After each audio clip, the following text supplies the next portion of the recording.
दुश्मन की ज़बान बंदी का आज की वीडियो में मैं आपके लिए अमल लेके आया हूँ। मैं बताऊंगा कि कैसे आप एक ही अ, अमल के ज़रिए अपने दुश्मन की मुकम्मल तौर पर ज़बान बंद कर सकते हैं। आप इस अमल को किसी भी दिन कर सकते हैं। सबसे पहले आपने इस वीडियो में आपने जो है बत्तख लेनी है पूरी, फिर उसके बाद ये जैसा तिलिस्म आपको नज़र आ रहा है, इस तिलिस्म को बनाने के बाद फिर आपने जो बत्तख है ना उसके खून से ये तिलिस्म बनाना है। यानी कि बत्तख लेनी है, सबसे पहले उसको ज़िबा करवा लेना है।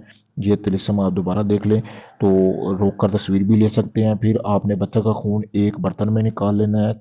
कलम के साथ आपने ये तवीज़ बनाना है। फिर बत्तख की जो गर्दन से लेकर चोंच तक आपने वो महफूज कर लेनी है। फिर इस तवीज़ को फोल्ड करके बत्तख का जो है ना, मतलब कि मुंह, उसके अंदर आपने चोंच खोल के उसमें डालकर आपने लाल रंग का धागा लगा देना है चारों तरफ।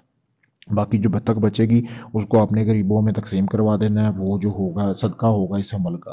तो आपने चोंच में लगाने के तवीज़ डालने के बाद आपने करना ये है कि उस चोंच को आपने अपने करीबी किसी भी यहूदियों के कब्रिस्तान में दफन कर देना है, या किसी भी कब्रिस्तान में दफन कर दें।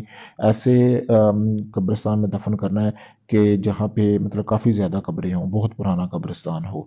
बहुत ही मुजरब तरीन अमल है। अगर आपका दुश्मन आपके साथ गाली गलौज करता है फिर आपने अमल इस करना है, वरना नजायज़ आपने बिल्कुल नहीं बैठ जाना कि ऐसे किसी के साथ थोड़ा बहुत झगड़ा हुआ और आप ये अमल करने बैठ गए, इस तरह आपने बिल्कुल नहीं करना।